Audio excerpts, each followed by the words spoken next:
छत्तीसगढ़ लोक सेवा आयोग की वर्ष 2023 भर्ती परीक्षा के नतीजे जारी हो चुके हैं। इस नतीजे ने पिछले कुछ सालों से छत्तीसगढ़ पीएससी की विश्वसनीयता पर उठे गंभीर सवालों को बहुत हद तक साफ कर दिया है। एग्जाम प्रक्रिया में आमूलचूल परिवर्तन किए गए हैं। सिस्टम इतना पारदर्शी और भरोसेमंद बनाया गया है कि पीएससी की तैयारी में जुटे उम्मीदवार से लेकर तैयारी करने वाले शिक्षक संतुष्ट और भविष्य के लिए आश्वंतित हो नजर आ रहे हैं। पूरे प्रयास करते रहेंगे कि 5 साल तक युवा भाई बहनों के साथ न्याय हो। भर्तियों में पूरी ट्रांसपेरेंसी और ईमानदारी के साथ विष्णुदेव साय जी की सरकार काम करे। पिछली सरकार में विश्वसनीयता के गंभीर संकट से जूझ रहा सीजीपीएससी एकमात्र परीक्षा परिणाम से बहुत हद तक खोया हुआ विश्वास हासिल कर चुका है। विष्णुदेव साय के मुख्यमंत्री बनने के बाद सरकार ने अपने घोषणा पत्र पर अमल करते हुए परीक्षा प्रणाली में आमूलचूल परिवर्तन किए। पीएससी ने सबसे बड़ा बदलाव मेंस कॉपी जांचने के सिस्टम में किया। पहले कॉपी अलग अलग मूल्यांकनकर्ता चेक करते थे, इसलिए एक समान आंसर के लिए भी कैंडिडेट को अलग अलग मार्क्स मिलते थे। इस गड़बड़ी को दूर करने के लिए एक नया सिस्टम लागू किया गया। अब एक मूल्यांकनकर्ता सिर्फ एक तरह के सवाल का ही उत्तर जांचेगा, यानी सवाल नंबर 1 का सारा जवाब एक ही मूल्यांकनकर्ता चेक करेगा। इस तरह से इस बार मेंस एग्जाम के लिए एक कैंडिडेट की कॉपी 300 से ज्यादा मूल्यांकनकर्ता ने चेक की है।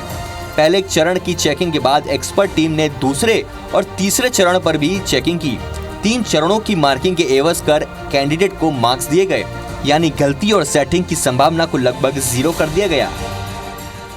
इस बार कई वर्षों के बाद हमने एक शानदार और एक बेहतर रिजल्ट का अनुभव किया है। मैं बेहतर इसलिए कह रहा हूँ क्योंकि पेपर की गुणवत्ता, उसकी चेकिंग की जो स्थितियाँ और जिस तरीके से संतुलित तरीके से एक मिनिमम समय पर, एक संतुलित समय पर जिस तरीके से रिजल्ट प्रस्तुत किया गया इस बार, वो वाकई काबिल तारीफ है। परीक्षा प्रणाली से तो मैं सेटिस्फाई हूँ।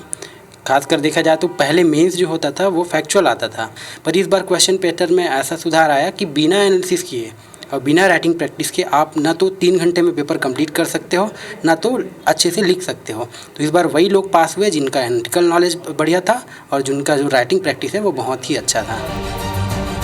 छत्तीसगढ़ पीएससी की परीक्षा प्रक्रिया में एक बड़ा बदलाव इंटरव्यू बोर्ड को लेकर बढ़ती गई पारदर्शिता में भी दिखा।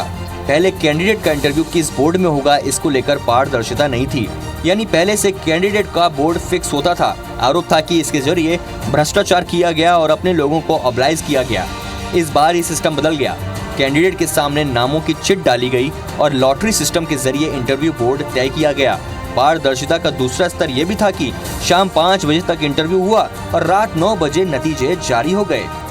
इस बार पता चला है कि पीएससी अलग अलग क्वेश्चन के आंसर्स को पूरा सेपरेट कर दी। एक सिस्टम होता है, उसे पूरा सेपरेट कर दिया जाता है और एक आंसर को सारे कैंडिडेट के एक ही एग्जामिनर ने चेक किया और अलग अलग आंसर को एक ही अभ्यर्थी के अलग अलग एग्जामिनर ने चेक किया। मैं न्यूज़पेपर में भी पढ़ रहा था कि 300 से अधिक एग्जामिनर ने पीएससी की स्टूडेंट्स की एग्जाम की चेकिंग की है। जब 300 से अधिक एग्जामिनर आपके पेपर की चेकिंग करेंगे तो कोई सेटिंग कैसे कर सकता है। ये बहुत बढ़िया रिफॉर्म उन्होंने किया। पीएससी से जुड़े अधिकारियों की माने तो सरकार पारदर्शिता और विश्वसनीयता को लेकर बेहद गंभीर है। इसलिए ऐसा सिस्टम डेवलप किया जा रहा है कि आने वाले समय में कोई चाहे भी तो भ्रष्टाचार करने का कोई रास्ता ना निकाल सके।